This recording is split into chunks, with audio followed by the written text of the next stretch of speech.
Pagkat ikaw lamang aking kalakasan, sa piling mo tagumpay ko'y naranasan.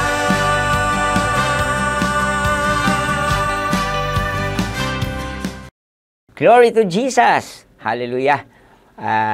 Kumusta po mga minamahal? Narito tayo pong muli upang ibahagi na po ang karugtong po ng aking naibahagi last week. At bagong lahat, nais ko po kayong batiin ng isang pinagpalang maghapon. Amen? Breakthrough, maghapon. Talagang ito po yung layunin na po ng patuloy na pagbabahagi ng salita ng Panginoon sa impapawid or sa pamamagitan po ng ating online. At ito nga po hatid ng JCSGO, Jesus Christ Saves Global Outreach, ang araw-araw na pagpapala.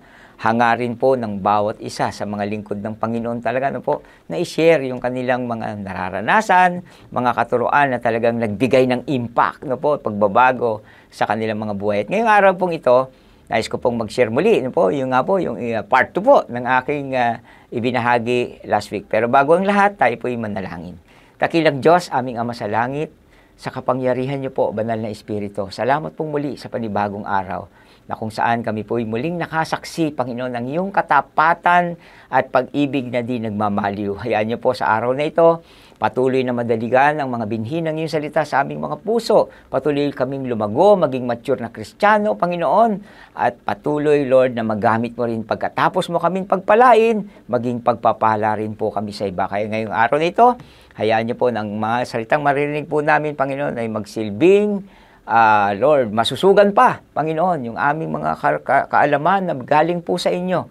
Pang sa gayon, ang aming mga buhay na matagumpay, mahibahagi po namin sa iba upang sila rin, Lord, ay magkamit ng araw-araw na pagpapala.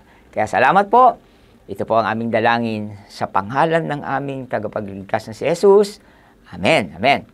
So yun nga po na po. Ang talata ko pong binahagi nun, kung matatandaan po natin sa Proverbs chapter 4 verse 20 to 22.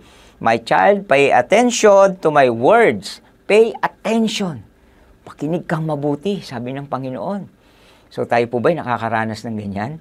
Na po, tiyo ba, pag ang mga magulang natin, alam natin yung mga mahalagang mga tao, mga mahal natin, talagang kung ang taong matalino, talagang nakikinig.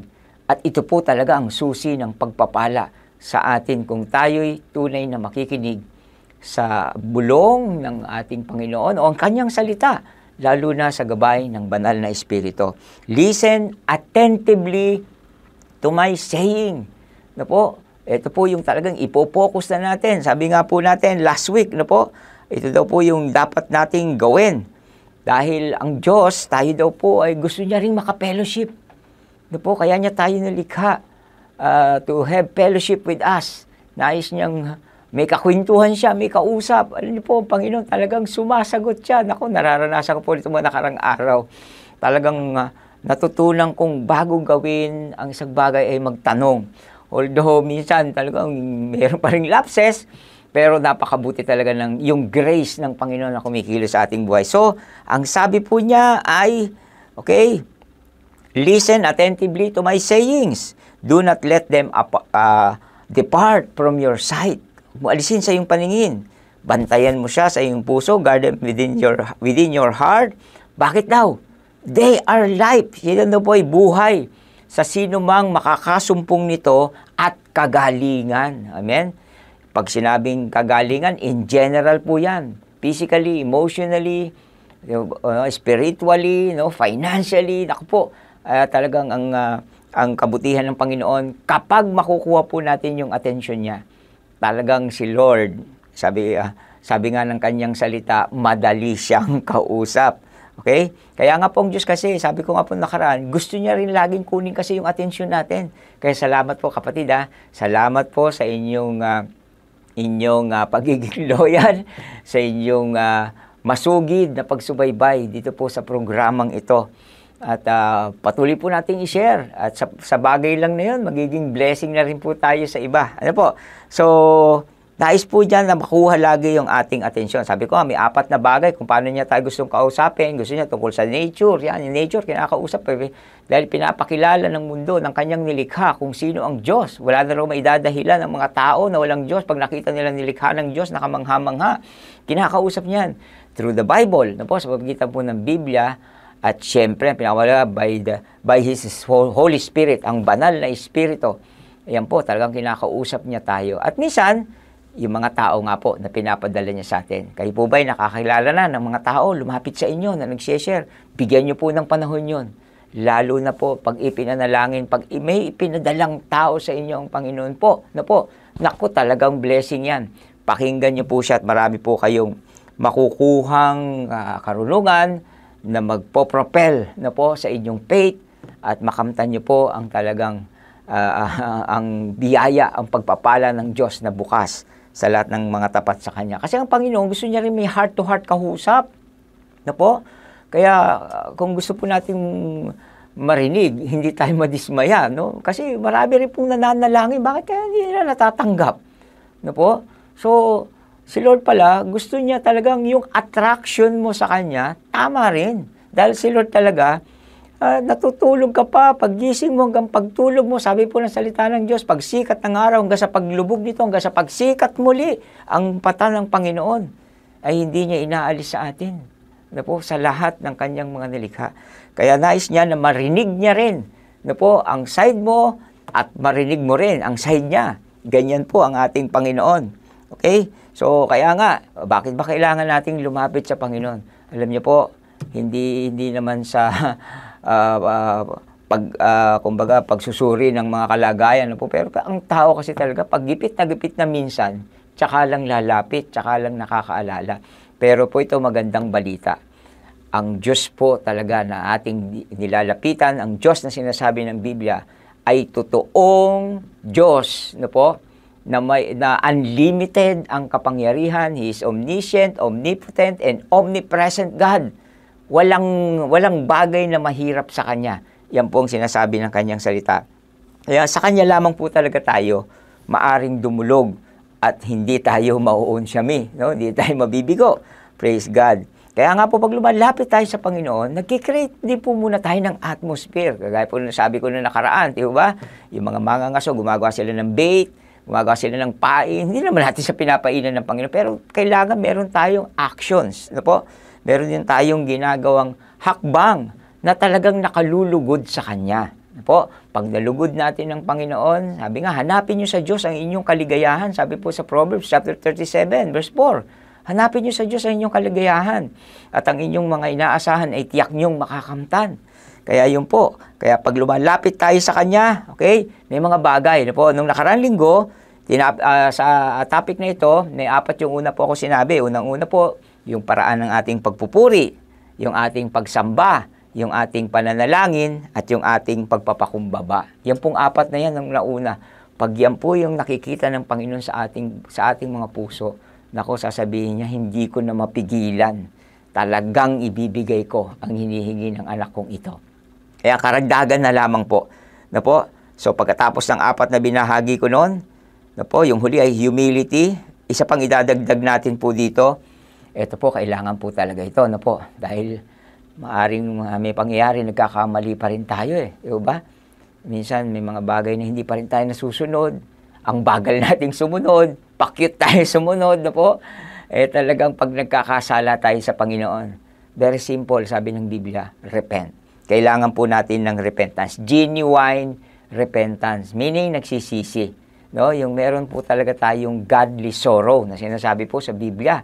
Yung godly sorrow, ito yung talagang kapag nagsisi, hindi na niya uulitin yung kanyang pagkakamali. Pag sinabi niya, Lord, di ko na po gagawin, hindi na niya talaga gagawin yun. Kasi yung remorse po, yung remorseful, okay, nalungkot siya dahil nagkamali siya, pero ulitin pa rin niya yun. Pero pag ikaw ay talagang nasa Panginoon, alam mo talaga kung ano, pag nasaktan, sabi ko nga po nakaraang linggo, diba? Huwag po natin saktan ng puso ng Panginoon. Pero kung nangyari man ito, walang kasalanan na napakalaki. Naalala ko lagi sinasabi ni Bishop Chi dati, kahit ikaw pa yung taong wala pong nagagawang tama sa buhay mo, Pag lumapit ka sa Panginoon, humingi ka ng kapatawaran, patatawarin ka niya. So, let us repent. So, agad dinirinig, daing ng matuwid, inililigtas sila sa mga panganib. Sabi po ng Awit chapter 34, verse 17 to 18. Okay?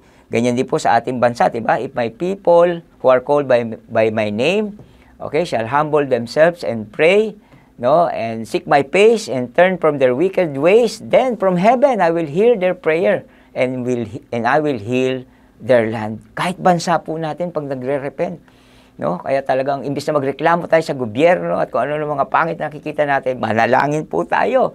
Malulugod ang Panginoon at makikita po natin ang resulta nito. Pang-anim, alam din po natin. Naku, sabi ko, simple, lagi pong alam na natin ito, pero kailangan lang paghusayin natin yung ating pananampalataya. Okay? So, yung faith kasi natin, ito talaga yung naglalapit sa atin sa Panginoon. At yung ating doubt naman ang nagre-repel. Kapag tayo may alinlangan, ako, pag nag-alinlangan ka, ay talagang mawawala, no? Yung pagkakataon mo na mapakinggan ng Diyos yung mga hinihingi. Kaya dapat yung faith natin, okay, ay patuloy nating patatagin. Okay? So, kaya nga yung mga Israel talagang minsan nayamot ang Panginoon sa kanila because of their chronic unbelief. Chronic na. Alam niyo po yung chronic? Malala na. Malala na. Yung sabi nga po ng narinig ko kanina po, no, yung mananalangin, pero parang hindi naman naniniwala. Nanalangin ka pa, hindi ka naman maniniwala. So yung faith po natin, okay, because it pleases God. Without faith, it is impossible to please God. Hebrews chapter 11 verse 6, di ba?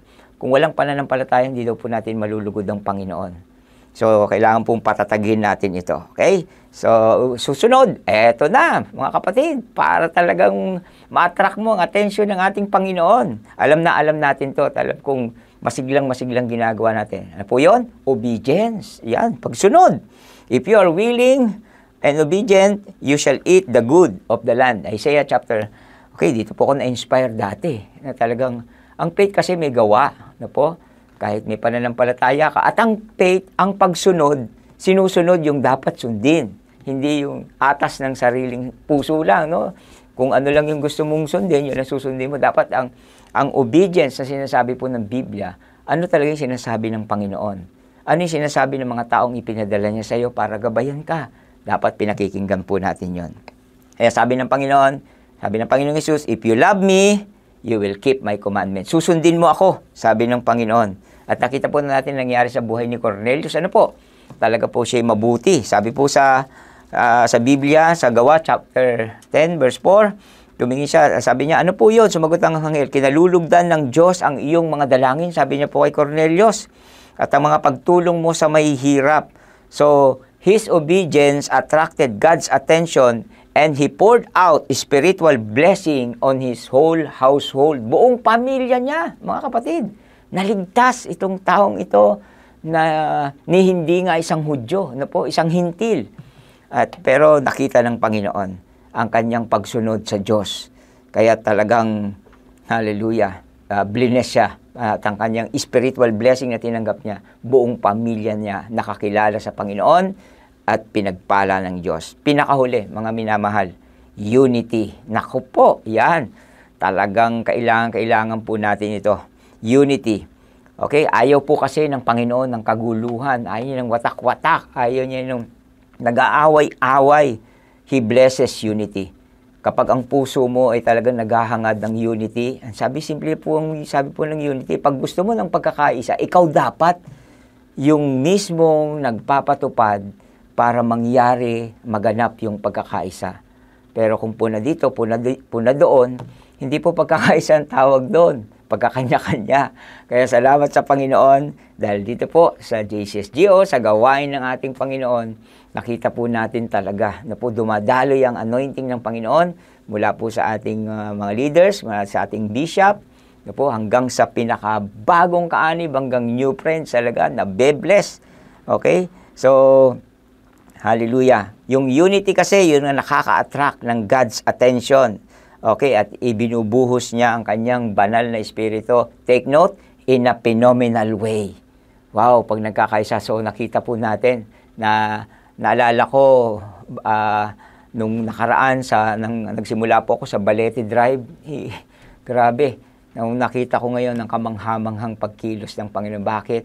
Mayroon pong pagkakaisang nangyayari na po.